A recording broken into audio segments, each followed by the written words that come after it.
Meus queridos, chegou a hora da gente aplicar, então, tudo aquilo que a gente acabou de ver na aula teórica. Propriedades geométricas, exercícios. Vamos começar com um exercício da Fundep. O momento de inércia, ou segundo momento de área, é uma expressão matemática usada no estudo da resistência de vigas e pilares. No que se refere a momento de inércia, assinale a alternativa incorreta. Incorreta, tá bom? Mede o efeito do formato da seção transversal na resistência da viga à tensão de flexão e ao deslocamento transversal, deflexão. Exato. Vai ajudar na resistência à tensão e na deflexão, né, na própria deformação causada por essa flexão. A instabilidade ou flambagem de colunas esbeltas também é influenciada pelo momento de inércia da sua seção transversal. Correto? Anota aí. A inércia também influencia na flambagem das colunas, na resistência à flambagem. C. O momento de inércia é um fator de forma que quantifica a localização relativa do material em relação a uma seção transversal em termos de eficiência. Correta também. O momento de inércia, na verdade, ele mede a distribuição das massas com relação ao eixo, né? Então, como essas massas estão distribuídas, como as áreas estão distribuídas em termos de eficiência. Quando a gente afasta as áreas do meu centroide, do meu eixo de referência, eu ganho inércia. Consequentemente, eu tenho vantagens. Peças de maior inércia sofrem tensões menores, então as tensões atuantes nessas peças são menores e elas se deformam menos, então a eficiência ela está muito ligada, a eficiência de uma seção transversal está muito ligada ao momento de inércia dessa seção transversal e não somente em relação à sua área, tá bom? Então, temos a mesma área, como que estão distribuídas essas áreas? Quanto mais afastadas do centroide da figura, eu tenho maior efetividade, maior eficiência em termos de deformação, em termos de tensão. E letra D, ao se considerar duas vigas prismáticas feitas do mesmo material, mas com diferentes seções transversais. A viga que tiver maior seção transversal, necessariamente terá maior momento de inércia. Gente, no momento de inércia, as distâncias em relação às áreas estão ao quadrado. Então, nem sempre eu vou ter maior área, maior inércia. A distribuição ela pode ser, inclusive numa peça com maior área, ter menor inércia do que outra que tenha menor área. Então, por isso, não necessariamente uma peça com mais área tem mais inércia, depende, mas não é uma obrigação. Então está incorreta essa letra D. A questão do IDCAM diz o seguinte: o momento de inércia de perfis é de extrema importância no dimensionamento de peças metálicas. O momento de inércia em relação ao eixo X horizontal, que passa pelo centro de gravidade do perfil, fabricado em aço, mostrado na figura, vale.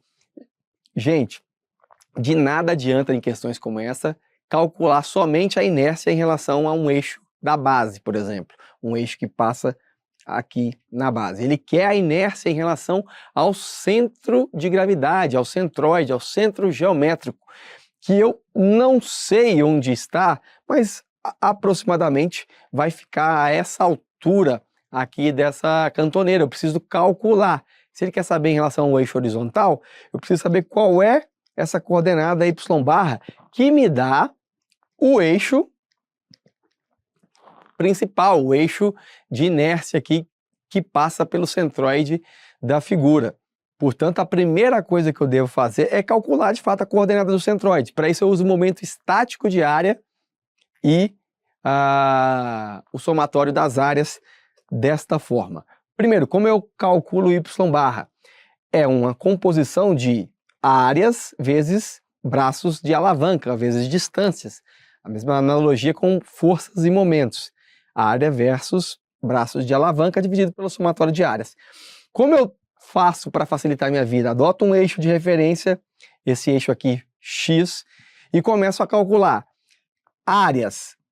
A primeira área que eu estou fazendo aqui tem 120 e vezes 20 de altura. Então, 120 vezes 20 é a área. Qual é a coordenada do centroide dessa área em relação ao eixo de referência? Ou seja, qual é a distância? 20 sobre 2, 10.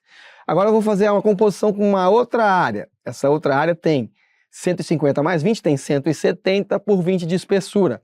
Qual é a coordenada do centro dessa área? 170 dividido por 2, 85. Então, calculei o momento estático dessa área, dessa cantoneira, em relação ao eixo X. Agora faço o somatório de áreas. Simplesmente é aquilo que eu já tinha utilizado, é 120 vezes 20, mais 170 vezes 20.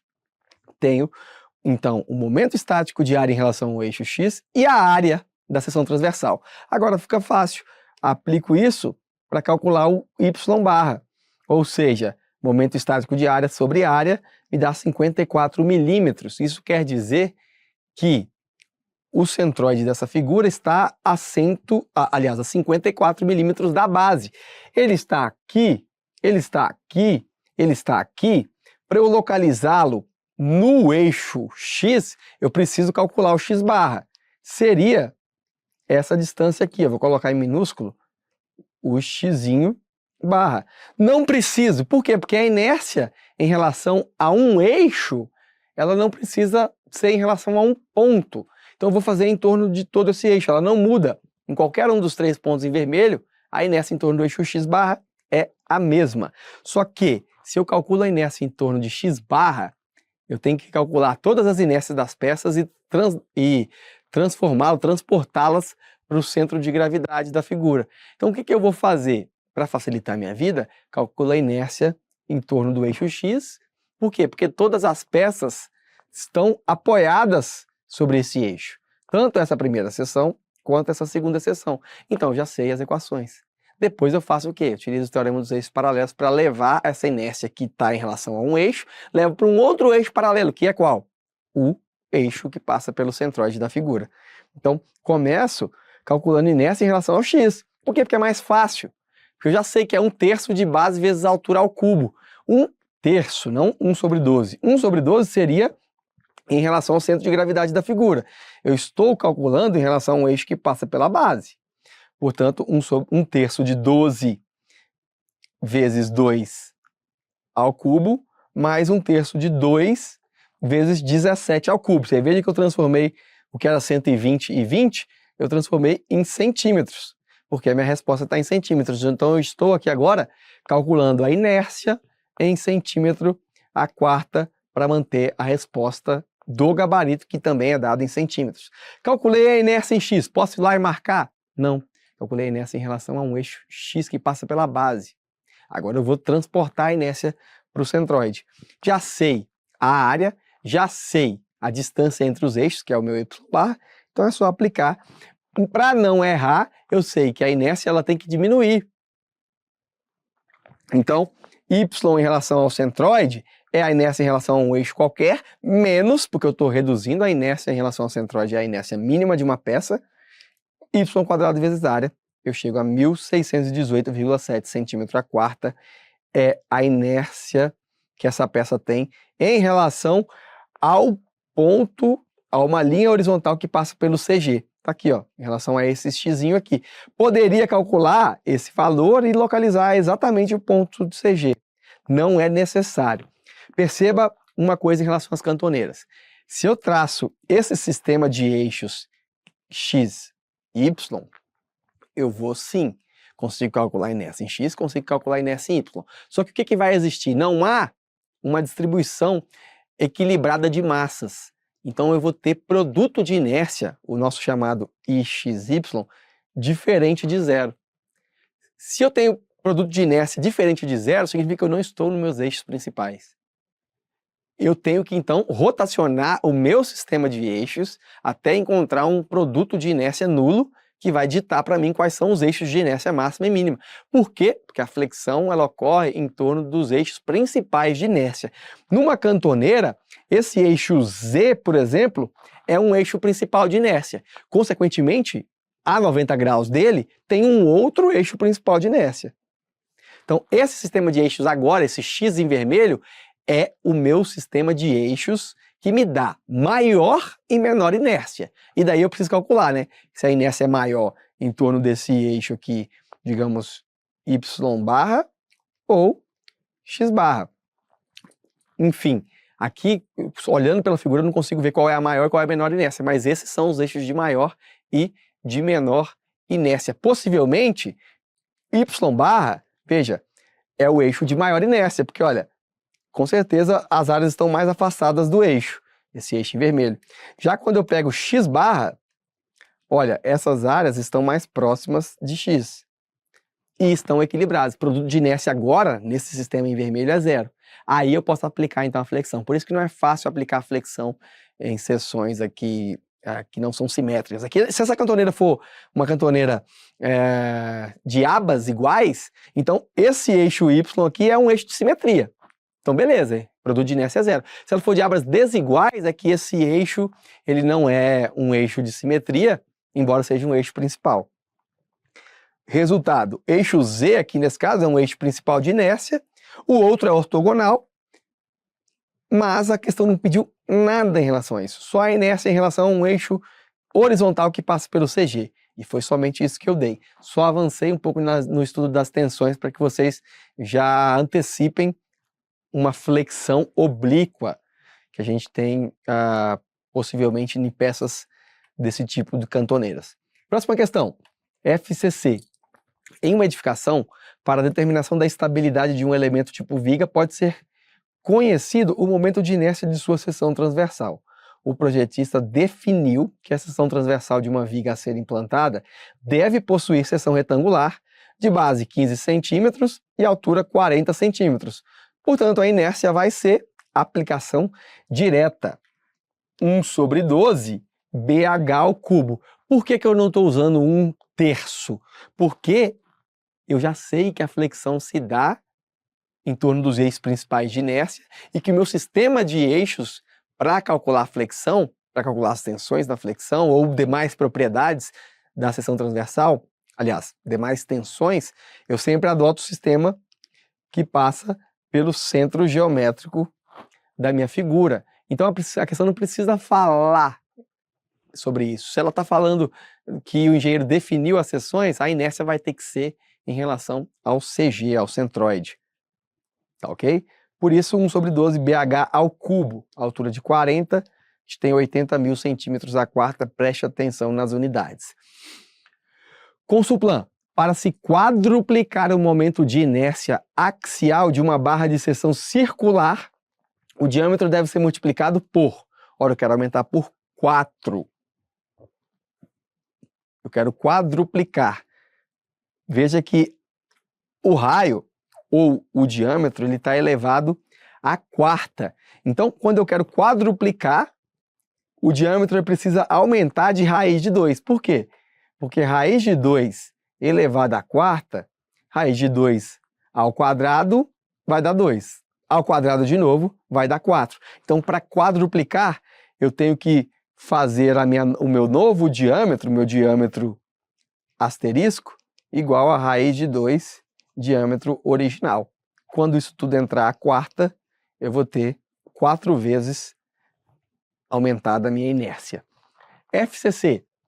Considere o perfil metálico da figura. O momento de inércia em relação ao eixo baricêntrico x barra xx, que é esse eixo aqui, em centímetro a quarta é... Gente, veja só, eu posso adotar um eixo de base, calcular as propriedades em relação a ele e depois transferi-lo para o centroide. Posso, mas aqui não é conveniente. O que é mais conveniente de eu fazer aqui? Posso também fazer a inércia dessa peça, depois a inércia dessa e depois a dessa. Ou 2 vezes a inércia dessa, somada com a inércia dessa peça maior. Por quê? Porque como uma está em cima e outra está embaixo, mas a coordenada vai ao quadrado, então não importa. Não tem inércia negativa. Mas qual é a forma mais fácil? Se eu faço a composição dessa peça, o centro geométrico dela está aqui, já está sobre o eixo. Então é só aplicar 1/12 BH ao cubo. Quando eu faço a peça dessa peça aqui, o centroide dela está aqui e eu vou fazer, tudo bem, 1 sobre 12 BH ao cubo, eu tenho a inércia dela, mas a inércia em relação a esse eixo que passa sobre o centroide dela.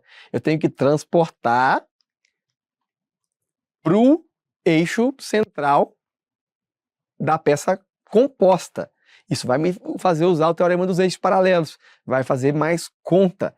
Então, qual que é a melhor forma? Utilizar a propriedade de subtração.